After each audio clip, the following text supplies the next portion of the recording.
Hello everyone, welcome back to my channel. তো আজকের mini ব্লগটা একদম মিনি বাট অনেকটা স্পেশাল। দুপুরবেলা বাবা বলছিল বেলের শরবত খাবে, সেটা বানিয়ে দিয়ে তারপর চলে গেছিলাম পুরোনো বাড়িতে। বেশ কিছু জিনিসপত্র আনা ছিল, সেগুলো নিয়ে এসেছি। ব্যস্ততার কারণে মাঝে আর তেমন কোনো ভিডিও করা হয়নি। রাতে মা ওইদিকে বানাচ্ছিল ফ্রাইড রাইস, আর এই যে আমার দাদাও আছে সাথে হেল্পার। আসলে আজকে আমাদের বাড়িতে আসতে চলেছে কিছু স্পেশাল গেস্ট, যাদের মোটেও আসার ইচ্ছে ছিল না। আমি রীতিমতো জোর করে টেনে হিচড়ে বাড়িতে নিয়ে এসেছি। ওইদিকে ফ্রাইড রাইস বানানো দেখাচ্ছি বলে দাদা বলছি স্যালাডটাও দেখা, তারপর আবার ওইদিকে আমি যাচ্ছি। এই ভিডিওটা আমি যখন শুরু করেছি তখন বাজে ওই রাত 11টা নাগাদ। হ্যাঁ, এই সময় আমরা খাওয়া দাওয়া করে একদম ঘুমিয়েই পড়ি প্রায়। সেই সময় এখন আমি বানাচ্ছি এদিকে খাওয়া দাওয়ার ব্লগ। এদিকে হয়েছে মাটন কষা, যেটা দেখতে মোটেও সুন্দর লাগছে না, বাট খেতে বেশ ভালো হয়েছিল আমার কাছে।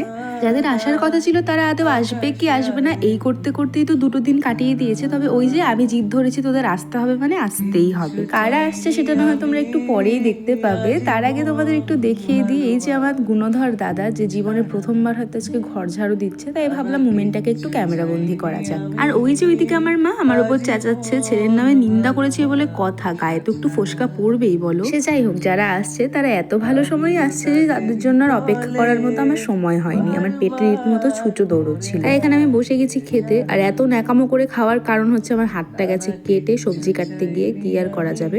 ফ্রাইড রাইস হওয়া সত্ত্বেও এখানে আমি ভাত নিয়ে বসেছি আজকে, কারণ কি আমার মাটন দিয়ে ফ্রাইড রাইসটা খুব একটা ভালো লাগে না, নয়তো পোলাও নয়তো ভাত। সেই জন্য আজকে ফ্রাইড রাইসটাকে একটু কম্প্রোমাইজই করে দিই। আমি না সব মুমেন্ট ক্যাপচার করে রাখতে খুব ভালোবাসি। ওই যে আমার বাবা বাসন মাজছে, এটা আজকে নতুন কোনো ব্যাপার না, এটা মাঝে মাঝে আমাদের বাড়িতে হয়, তাই ভাবলাম একটু ভিডিও করে রাখি। আর এরই মধ্যে কিন্তু কথা বলতে বলতে চলেও এসছে তারা। আর তখন বাজে রাত 1টা। কে এসছে? এই যে মহারানী। বিয়ের পর প্রথমবার আমাদের বাড়িতে এলো, উনি কিছুতেই আসবেন না। আমি রীতিমতো ঠেলে গুটিয়ে হাজারটা বকাও খেয়েছি এটার জন্য, তবুও আমি জোর করে এনেছি নিজের বাড়ি। বেশিক্ষণ তো থাকেনি, ওই রাত 1টা নাগাদ এসে সকাল 4টা বাজতে না বাজতেই বাড়ির পথে রওনা হয়। তবুও এই দিনগুলো একটু মনে রাখার মতন, যেই কারণে আমি ছোট্ট মতো একটা ব্লগ বানিয়ে রেখেছিলাম। তাই আজকে এই ভিডিওটা আমি এখানেই শেষ করি। দেখা হচ্ছে আবার নেক্সট কোনো ভিডিওতে।